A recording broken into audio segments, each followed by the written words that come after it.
The Law of Success by Napoleon Hill. The original classic from the author of Think and Grow Rich, abridged and introduced by Mitch Horowitz. Preface. The Science of Success. You are about to experience Napoleon Hill's first comprehensive exploration of the principles of success. Hill began this project when, as a young journalist, he interviewed industrialist Andrew Carnegie in 1908. Carnegie urged the writer to make an intensive study of leaders across diverse fields to determine whether high achievers share a set of common traits.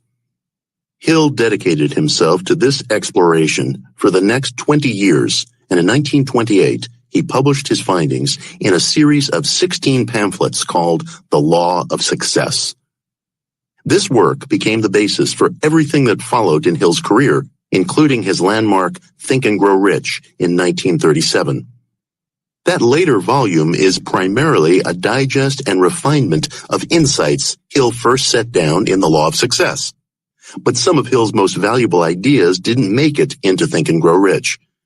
Hill's chapter here on the Golden Rule is one of his clearest and most poignant statements on how your thoughts directly shape your experience. Likewise, his chapters on self-control, accurate thought, and concentration highlight some of his sharpest insights. The Law of Success remains Hill's most ambitious and wide-ranging exploration of the principles upon which greatness is built. This condensed edition retains all of the core points and strategies of Hill's original work. While technology has obviously undergone radical changes since Hill published this book, his insights into human nature and the ingredients of achievement remain strikingly relevant. If you are pursuing any personally meaningful aim, whether launching a business, attaining distinction as an artist or professional, or repairing injustice in the world, this book may prove one of the most significant learning experiences of your life. Return to it several times, memorize its lessons, and above all, use it. Mitch Horowitz.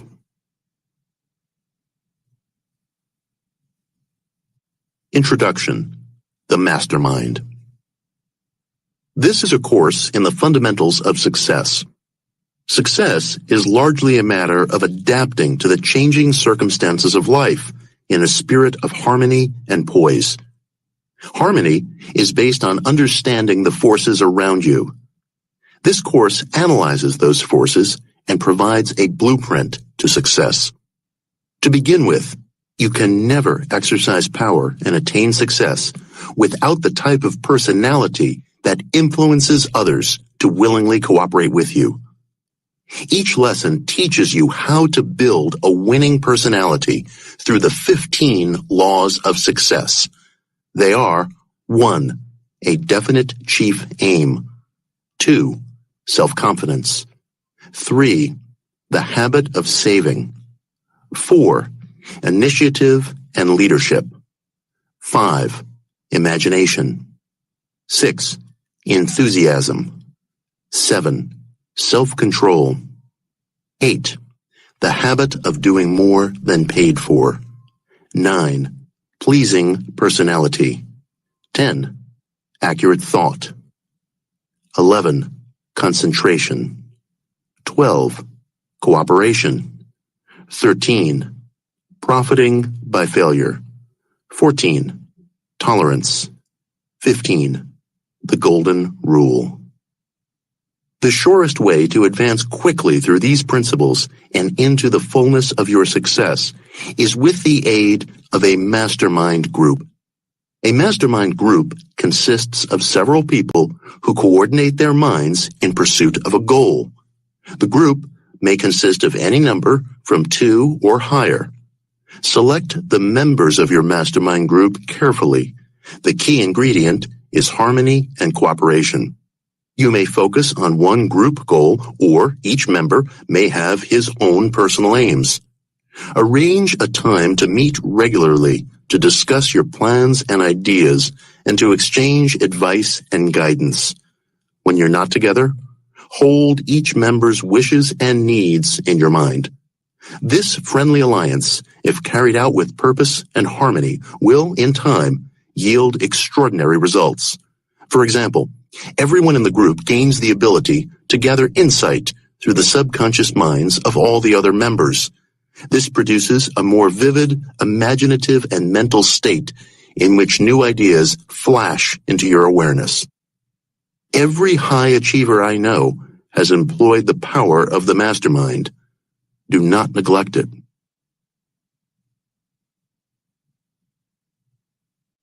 Law 1. A definite chief aim. Probably 95% of all people drift aimlessly through life, without the slightest conception of the work for which they are best fitted, or even the need for a definite objective toward which to strive. A person's acts are always in harmony with his dominating thoughts. Any definite chief aim that is deliberately fixed in the mind with the determination to realize it eventually saturates the subconscious until it influences all aspects of one's being. Your definite chief aim should be selected with deliberate care. And after you select it, you should write it out and place it where you will see it when you wake in the morning and retire at night. You must write down your aim. It is the first step towards its actualization. You can impress your definite chief aim upon your subconscious through the principle called autosuggestion. In the simplest terms, this is a suggestion that you make to yourself consistently and with deep feeling. Be certain that your definite purpose is constructive, that its attainment will bring hardship and misery to none, that it will bring you and your loved ones peace and prosperity. Then apply the principle of self-suggestion, holding this idea constantly in your mind. The subconscious is like a magnet, and when it has been vitalized and thoroughly saturated with any definite purpose, it has a tendency to attract all that is necessary for the attainment of that purpose in ideas, resources, circumstances, and people.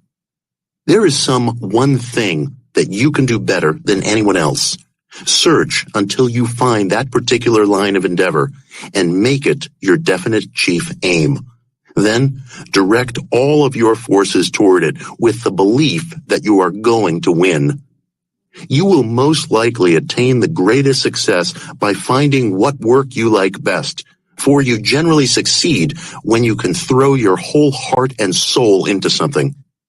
To be sure of success, your definite chief aim should be backed with a burning desire for its achievement. Merely desiring freedom would never release a man from prison if it were not sufficiently strong to cause him to do something to entitle himself to freedom. You must experience your desire with a heartfelt passion. Singleness of purpose is essential for success.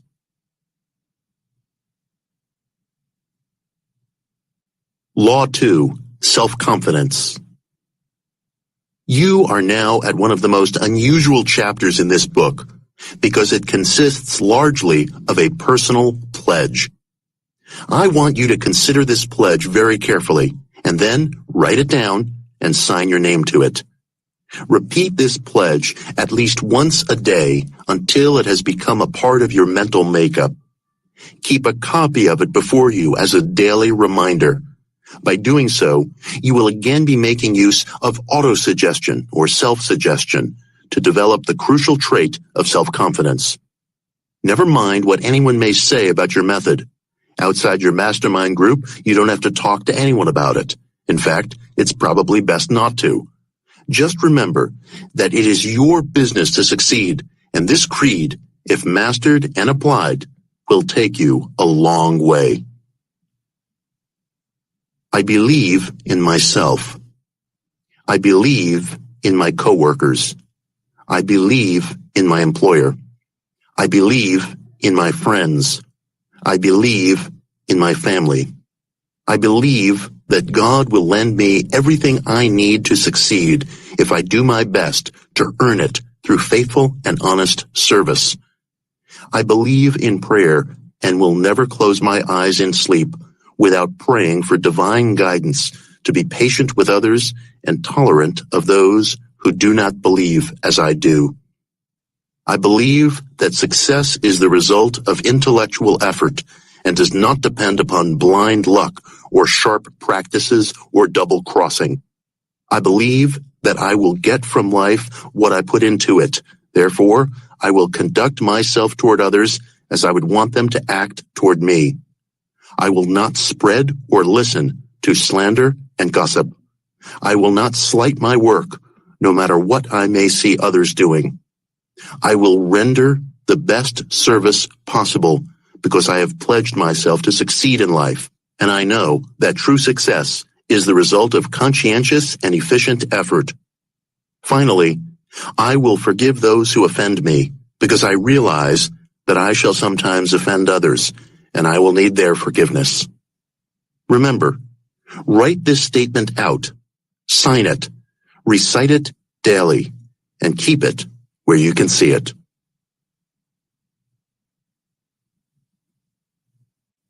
Law 3. The habit of saving. Saving money is a matter of habit. For this reason, we begin with a brief analysis of the law of habit. The law of habit shapes your personality. Through repetition, any act becomes a habit, and the mind may sometimes seem to be nothing more than a mass of motivating forces growing from our daily habits. Here is how to develop the immensely valuable habit of saving. First, through your definite chief aim, set up in your mind an accurate and detailed description of what you want, including the amount of money you intend to earn. Your subconscious takes over this picture and uses it as a blueprint to mold your thoughts and actions into practical plans. Through the law of habit, you keep the object of your definite chief aim fixed in your mind until it becomes firmly and permanently implanted there. This practice will erode the poverty consciousness and set up a prosperity consciousness. You will actually begin to demand prosperity. You will begin to expect it. You will begin to prepare yourself to receive it and to use it wisely, thus paving the way for the habit of saving. Second, having in this manner increased your earning ability, you make further use of the law of habit by committing in the written statement of your definite chief aim to save a fixed percentage of all that you earn. As your earnings increase, your savings increase in proportion, and you will be on the road to financial stability. Law 4. Initiative and leadership. Leadership is essential for attaining success, and initiative is the foundation upon which leadership sits. Initiative is that exceedingly rare quality that impels a person to do what ought to be done without being told to. Leadership is found only among those who have acquired the habit of initiative. Leadership is something you must invite yourself into. It will never thrust itself upon you. If you carefully analyze all the leaders with which you are familiar, you will see that they not only exercised initiative, but also went about their work with a definite purpose.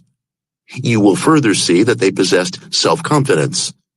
Anyone who lacks these traits is not really a leader. Here is the exact procedure to become a person of initiative and leadership. First, you must eliminate all procrastination. This habit gnaws at the soul. Nothing is possible until you throw it off. Second, you can best develop initiative by making it your business to interest those around you in doing the same. You learn best that which you teach. Third, understand that there are two kinds of leadership. One is as deadly as the other is helpful. The deadly brand belongs to pseudo-leaders who force their will on others. The brand we are after was seen in Abraham Lincoln. His leadership brought truth, justice, and understanding. Those qualities have engraved his name upon the heart of the world. Emulate them. Law 5. Imagination. You will never have a definite purpose in life. You will never have self-confidence. You will never have initiative and leadership unless you first create these qualities in your imagination and see them as yours. You may see how important imagination is when you stop to realize that it is the only thing in the world over which you have absolute control. Others may cheat you or deprive you of material wealth, but no one can deny you the control and use of your imagination. Your imagination is the mirror of your soul, and you have every right to stand before that mirror and see yourself as you wish to be. You have the right to see in that mirror the mansion you intend to own, the business you plan to manage, the station in life you intend to occupy. Your imagination belongs to you. Use it. The more you use it, the more efficiently it will serve you. Your battle for achievement is already half won when you know definitely what you want. The selection of your definite chief aim calls for both imagination and decision. The power of decision also grows with use. Prompt decision in compelling the imagination to create a definite chief aim gives you a more powerful capacity to reach decisions in other matters.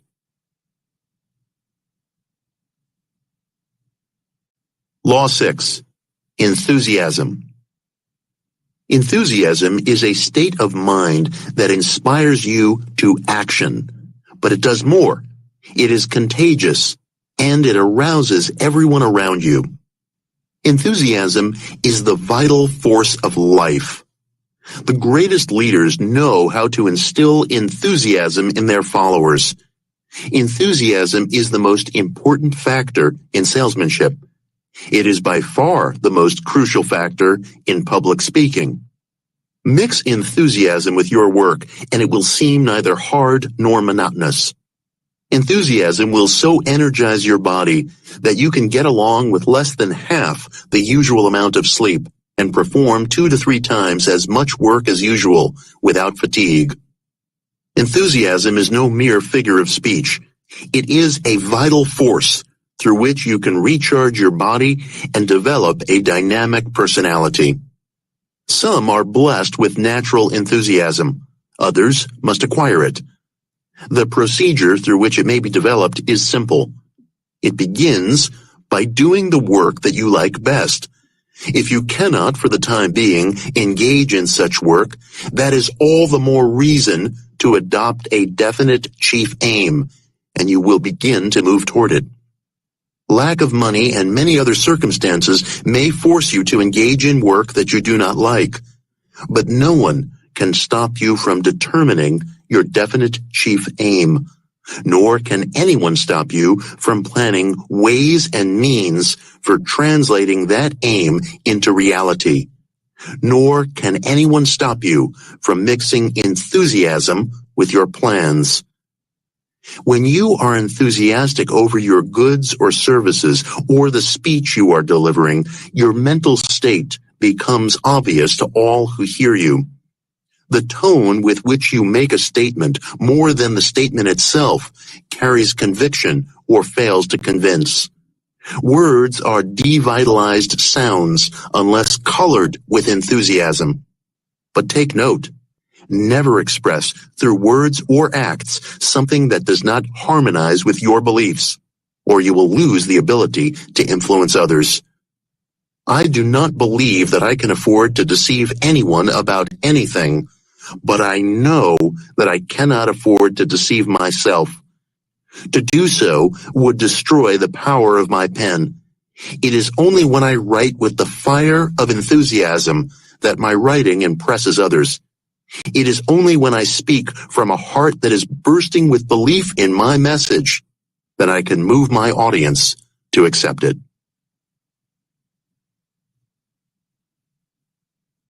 Law 7. Self-control. Self-control is the force through which you direct your enthusiasm to constructive ends. Without self-control, enthusiasm resembles unharnessed lightning. It may strike anywhere, destroying life and property. The balanced person possesses both enthusiasm and self-control. The majority of our griefs result from lack of self-control. Scripture is full of injunctions to self-control. It even urges us to love our enemies and to forgive those who injure us. The law of non-resistance runs like a golden cord throughout the Bible.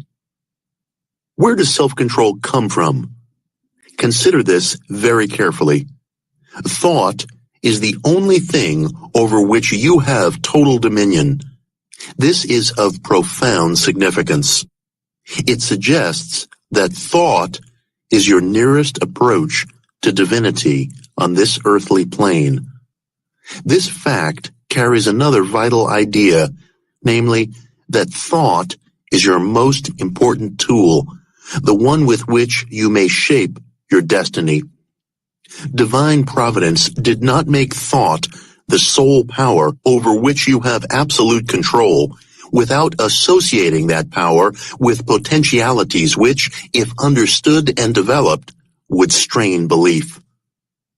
Self-control is solely a matter of thought control. You are searching for the magic key to power, and yet you have the key in your hands and may use it the moment you learn to control your thoughts. A student once asked how he could control his thoughts in a state of intense anger. I replied, in exactly the same way that you would change your manner and tone if you were in a heated argument with a family member and heard the doorbell ring, signaling that company was about to visit. You would control yourself because you would desire to.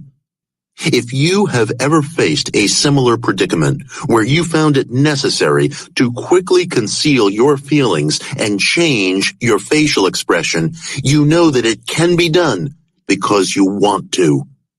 Back of all achievement, back of all self-control, back of all thought control is that magic something called desire. It is no exaggeration to say that you are limited only by the depth of your desire. When your desire is strong enough, you will appear to possess superhuman abilities. No one has ever explained this phenomenon of the mind, and perhaps no one ever will. But if you doubt that it exists, you have only to experiment. Don't say it can't be done, or that you are different from the thousands of people who have achieved noteworthy success. If you are different, it is only because they desired the object of their achievement with greater depth and intensity than you. The energy that most people dissipate through lack of self-control or fritter away gossiping would, if controlled and directed constructively, be sufficient to attain their definite chief aim, provided they have one.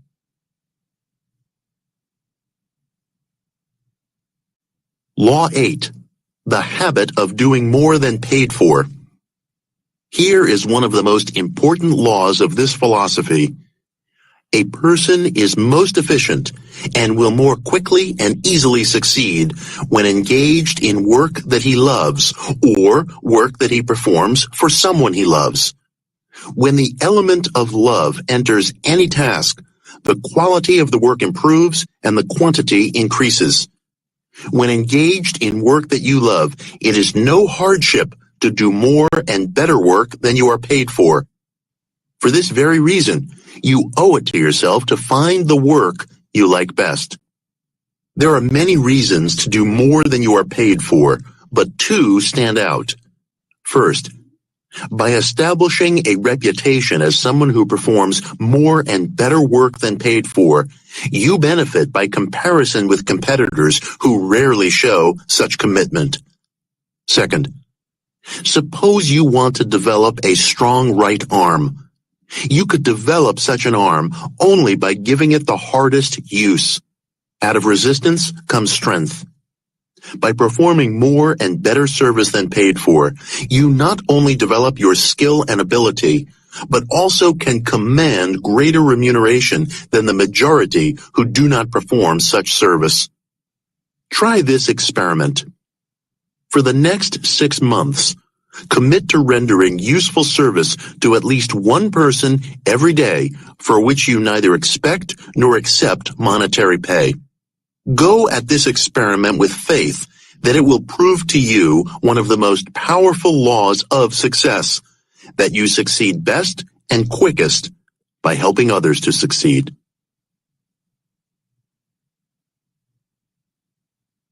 Law 9. Pleasing personality. Your personality is the sum total of your characteristics and appearance.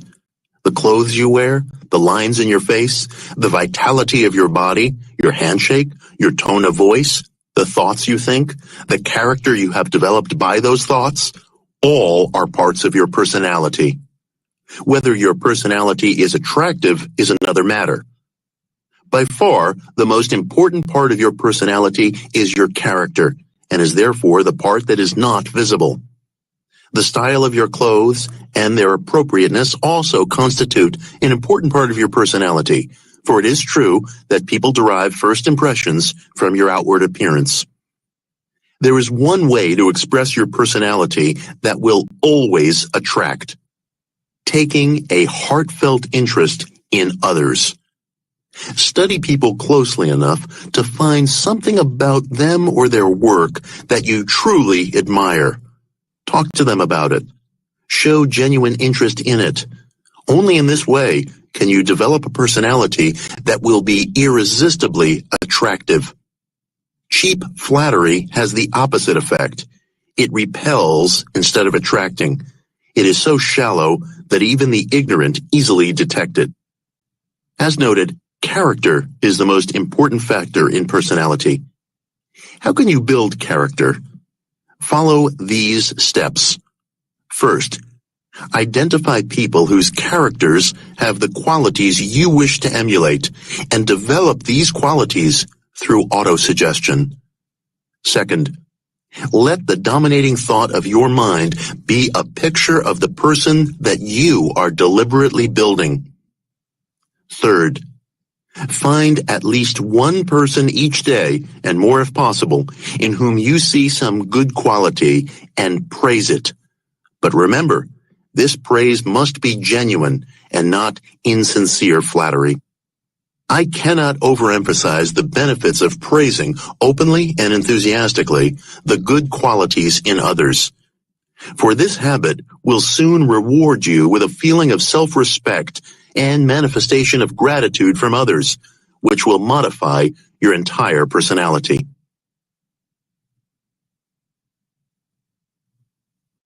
Law 10.